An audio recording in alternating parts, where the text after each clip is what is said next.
Hello, everyone. God bless you, and thank you so much for tuning in today. Today, we're reading in the New King James Version, Genesis chapters 49 and 50, which will complete the book of Genesis. So I will begin reading chapter 49. This is called Jacob's last words to his sons. And Jacob called his sons and said, "Gather together that I may tell you what shall befall you in the last days. Gather together and hear, your sons of Jacob, and listen to Israel your father. Reuben, you are my firstborn, my might and the beginning of my strength, the excellency of dignity and the excellence of power, unstable as water. You shall not excel, because you went up to your father's bed, then you defiled it. He went up to my couch. Simeon and Levi are brothers. Instruments of cruelty are in their dwelling place. Let not my soul enter their council. Let not my honor be united to their assembly. For in their anger they slew a man, and in their self-will they hamstrung an ox. Cursed be their anger, for it is fierce, and their wrath, for it is cruel. I will divide them in Jacob and scatter them in Israel."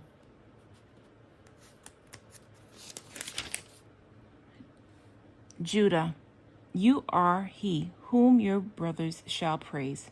Your hand shall be on the neck of your enemies. Your father's children shall bow down before you. Judah is a lion's help. From the prey, my son, you have gone up. He bows down, he lies down as a lion. And as a lion, who shall rouse him? The scepter shall not depart from Judah, nor a lawgiver from between his feet, until Shiloh comes, and to him shall be the obedience of the people, binding his donkey to the vine, and his donkey's colt to the choice vine. He washed his garments in wine, and his clothing in the blood of grapes. His eyes are darker than wine, and his teeth whiter than milk.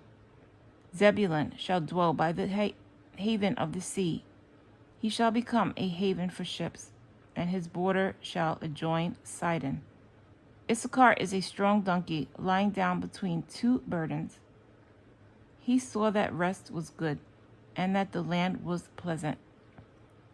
He bowed his shoulder to bear a burden, and became a band of slaves. Dan shall judge his people as one of the tribes of Israel. Dan shall be a serpent by the way, a viper by the path, that bites the horse's heel, so that its rider shall fall backward. I have waited for your salvation, O Lord. Gad, a troop shall tramp under him, but he shall triumph at last.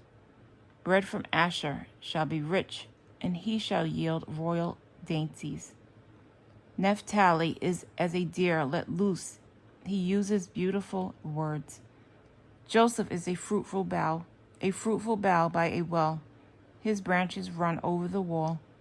The archers have bitterly grieved him, shot at him, and hated him, but his bow remained in strength, and the arms of his hands were made strong by the hands of the mighty God of Jacob.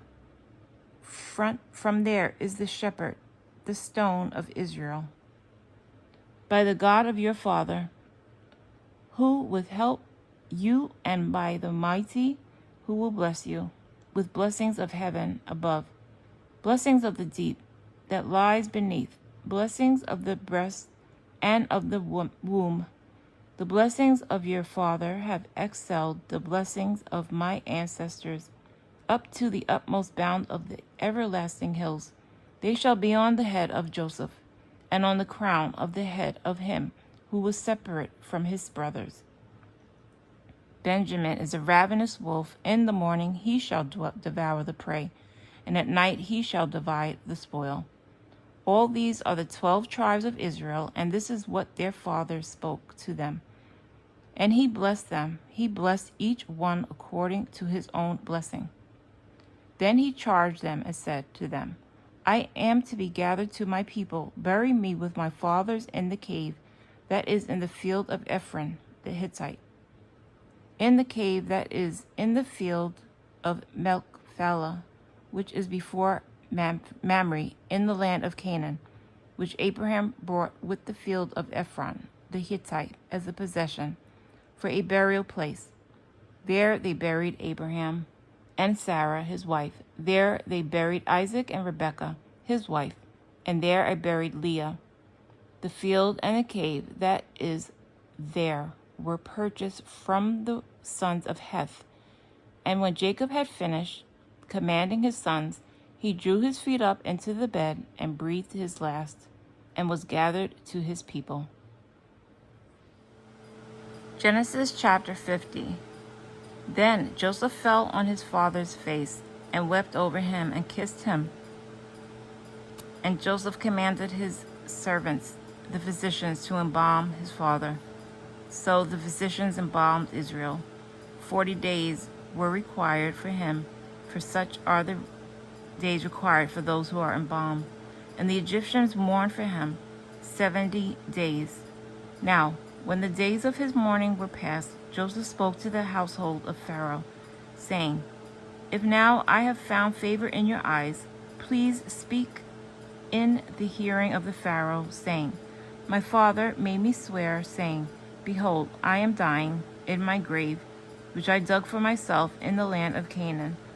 There you shall bury me. Now, therefore, please let me go up and bury my father, and I will come back. And Pharaoh said, Go up and bury your father, as he made you swear.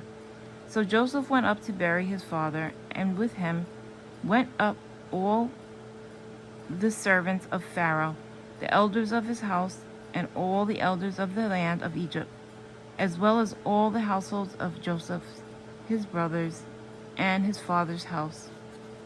Only their little ones, only their little ones, flocks, and their herds, they left in the land of Goshen. And there went up with him both chariots and horsemen, and it was a very great gathering. Then they came to the threshing floor of Atad, which is beyond the Jordan, and they mourned there with a great and very solemn lamentation. He observed 7 days of mourning for his father. And when the inhabitants of the land, the Canaanites, saw the mourning at the threshing floor of Atad, they said, This is a deep mourning of the Egyptians. Therefore, its name was called Abel Mizraim, which is beyond the Jordan. So his sons did for him just as he had commanded them.